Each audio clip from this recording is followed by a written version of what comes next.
Let me start off first by thanking so much, our thanks to the Honorable Prime Minister Roosevelt Scarrett for being here with us today. We completely understand your schedule and couldn't be more thrilled that you took that time to be with us for this announcement today. We really appreciate that.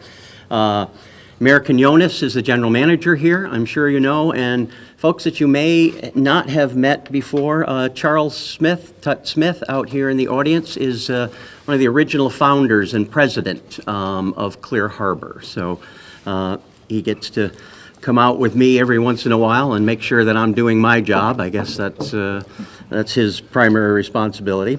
So obviously, I mean, the first thing I want to say, just from a personal perspective, I can't tell you how pleased I am to be here today and to be making the announcement that we're able to make today. I think just about everybody in this room was with us back in September when we made the announcement that we would be making 243 individuals redundant here at Clear Harbor. And I think at that point in time, I told you I was making it my personal objective, to make sure that every one of those men and women here from the island of Dominica was able to come back to work. And I'm here to be able to tell you today that we have secured 2 major clients from North America. And those 2 clients will allow us to not only bring back the 243 folks, but be able to offer 400 jobs here on the island of Dominica. Now that is in addition to the 300 positions that we have currently working here today, and the combination of those numbers will bring us in excess of 700, which is over the highest point that we have been in employees here on the island of Dominica in 8 years, and this is the 8th year now that we're here today. The 2 clients are in the telecommunications and insurance industries in the U.S.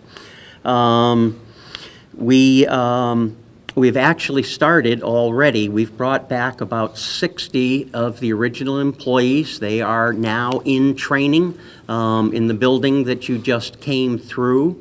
And we will be bringing the rest of the employees on kind of in phases. The 2 clients kind of seesaw, but overall there are about 4 phases that will take place.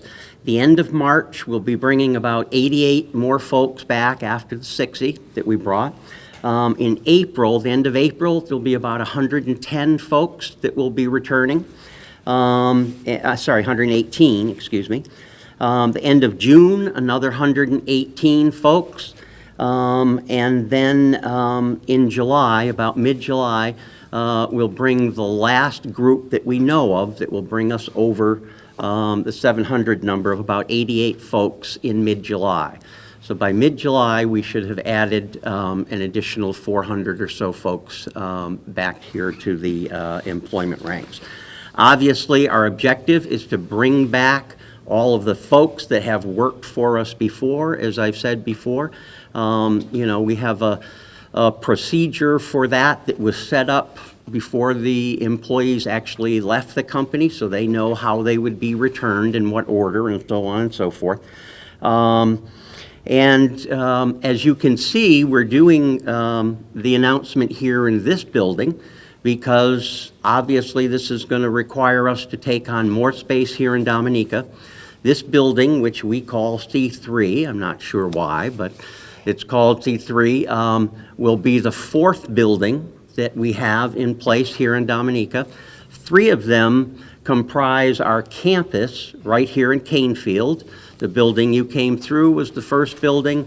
We have a second building just down about 100 yards to the right here, and then this will be the 3rd building, plus the Marpin building that we have downtown. Will then allow us to be able to not only handle the 700 people that we're bringing in, but obviously we don't look to be stopping there. Our expectation is that we will continue to fill out these buildings as we move forward. I guess I just want to say again, we're so appreciative of Prime Minister being here. I can't tell you how much the Prime Minister and his team has helped us through this transition, and always. I mean, you know, they are the ones that help us secure these facilities on island. They've done a tremendous amount of work for us in helping us welcome new clients. Obviously, not every client that we bring out ends up being a long-term client. That's a long vetting period, evaluation period by them. Prime Minister Scarrett's team has just done a great job in meeting with them and helping convince them that this is the place that they want to bring their business. And remember, you know, these big companies have hundreds of companies over thousands of locations worldwide that they can get their call center services, and they have chose to come here with Clear Harbor and the partnership with the island of Dominica, and we're extremely proud and grateful that they continue to support us in that way.